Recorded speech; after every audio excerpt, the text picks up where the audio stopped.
Mesdames, Messieurs, bonsoir. Soyez les bienvenus dans ce journal. Voici les titres. Dans une entreprise, on appelle ça une faillite. Déclaration de Serge Babary, le maire de Tours, au sujet des conclusions de l'audit qu'il avait commandé sur les finances de la ville. Conclusions présentées depuis 17 h au conseil municipal.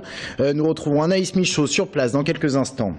Les 17e rendez-vous de l'histoire se sont refermés à Blois hier. Week-end marqué par la venue du Premier ministre Manuel Valls. Et puis cette question ce soir, quelles sont les retombées économiques pour la préfecture du 41? 10 ans déjà, et les Tourangeaux s'y sont habitués. La polémique est maintenant loin derrière. Le monstre place du Grand Marché va souffler ses 10 bougies. Une fête est prévue. Et on prend tout de suite la direction de l'hôtel de ville de Tours. Les conseillers municipaux y sont réunis depuis 17 h et à l'ordre du jour, il y a notamment la présentation de l'audit sur les finances de la ville, audit commandé par la nouvelle majorité de droite. Nous retrouvons sur place Anaïs Michaud. Anaïs, on attendait impatiemment les conclusions de cet audit. Que disent-elles ces conclusions ?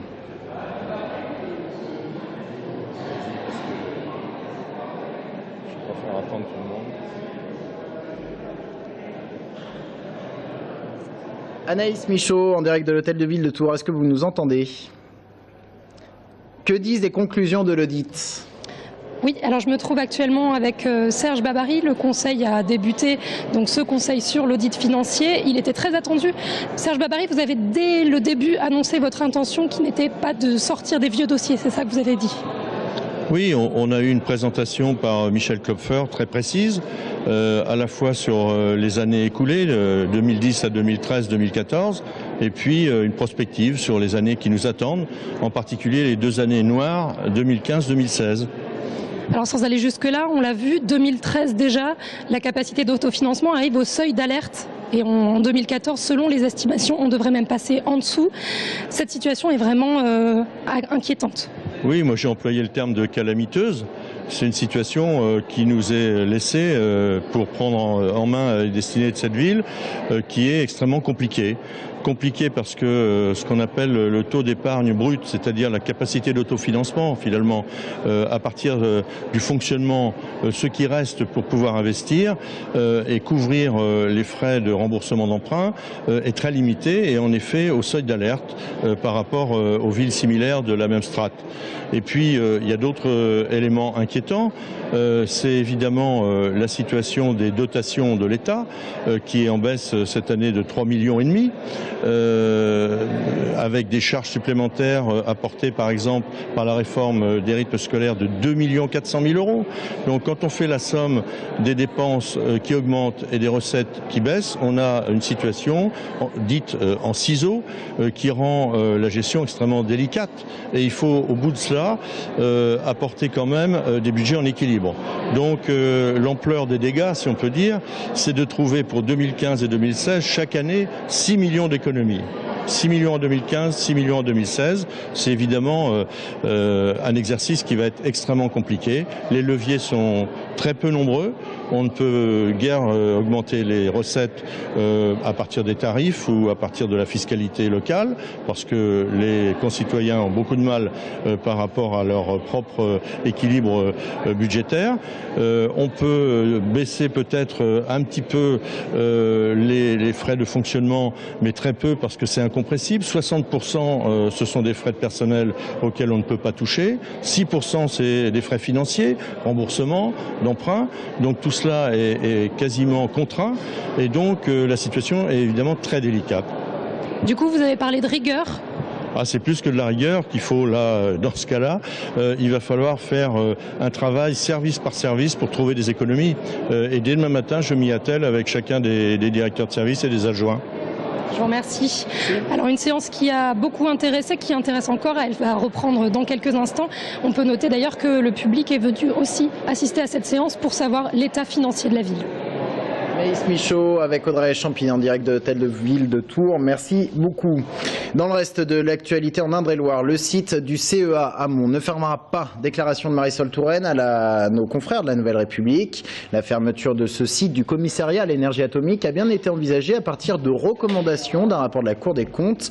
Mais du côté de l'État et du gouvernement, le maintien de l'unité tourangelle a été exigé.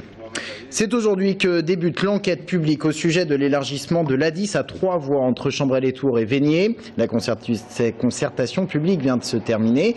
Les citoyens peuvent donc donner leur avis jusqu'au 14 novembre. Enquête ouverte dans les mairies de Tours, Chambray, Saint-Avertin et Vénier.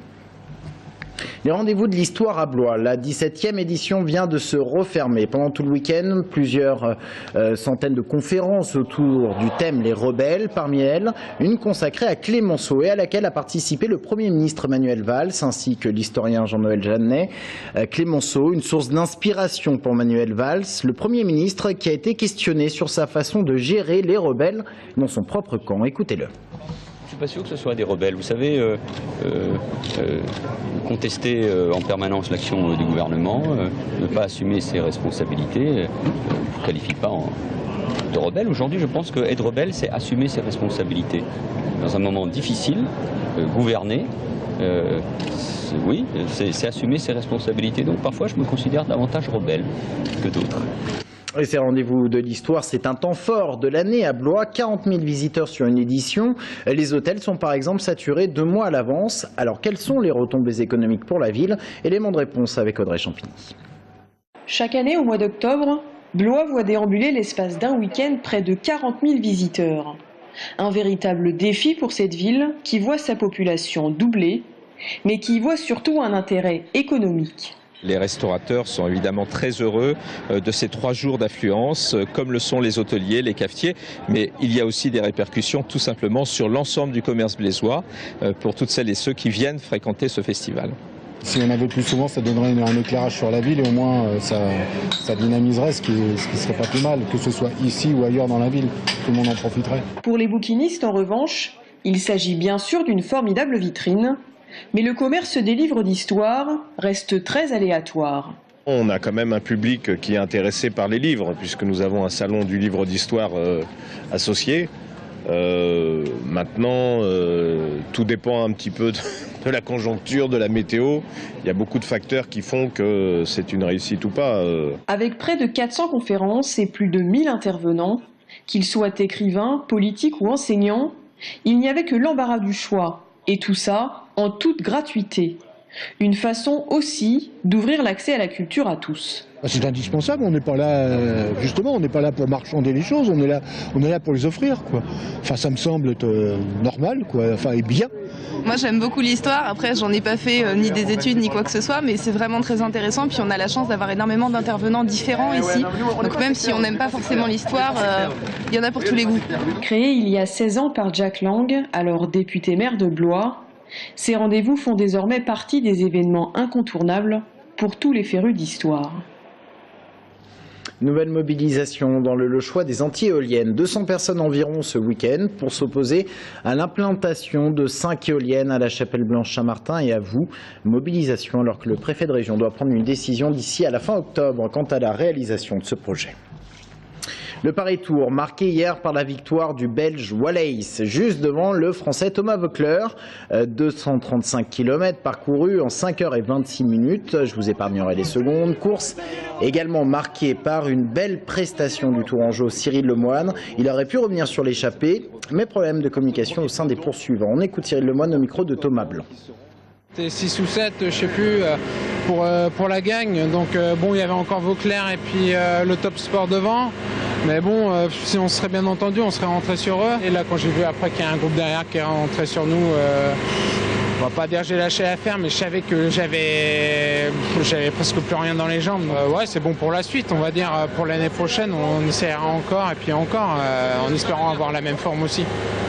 Et on termine ce journal avec un anniversaire, les 10 ans du monstre. Cette statue, si toutefois vous ne la connaissez pas, qui se situe dans le Vieux-Tours. Il y a 10 ans, son installation avait suscité une polémique, un peu comme les pyramides du Louvre. Aujourd'hui, on en est loin au point que son anniversaire sera dignement fêté. Anaïs Michaud. Mettez-vous place du Grand Marché et demandez à un Tourangeau où vous vous trouvez. La réponse a de fortes chances d'être celle-ci. On est à la place du monstre, comme vous pouvez le voir. Est-ce que c'est vraiment le nom de la place?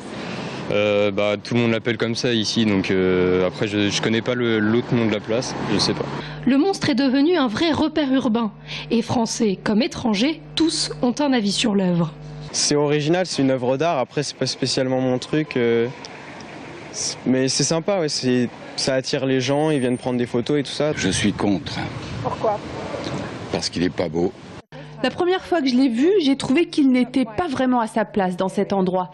Mais maintenant, je me dis peut-être que si. Il fait vraiment partie du paysage ici.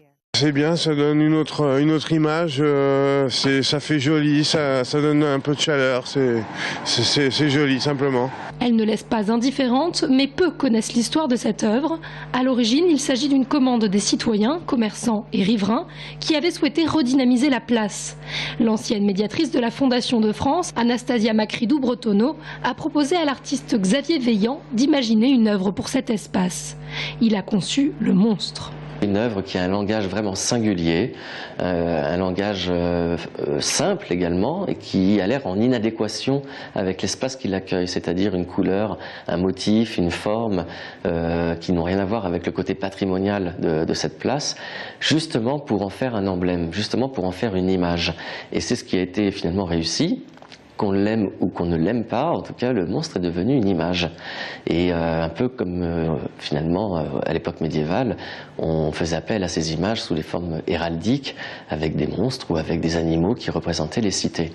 Puisque le monstre a 10 ans, il a donc l'âge des booms. Pour célébrer son anniversaire, les enfants de l'association Courteline viendront déguisés lui apporter un gâteau et des cadeaux. Puis les artistes locaux Angélique Cormier et DJ Squirrel inviteront les Tourangeaux à danser. À cette occasion, les commerçants afficheront aussi des photos pour retracer l'histoire de l'œuvre et une plaque informative avec notamment le nom de l'artiste, les dimensions et matériaux du monstre sera dévoilée. Et c'est ainsi que s'achève cette édition. On se retrouve dans un instant avec notre invité. Il s'agit de Michael Corto. À tout de suite.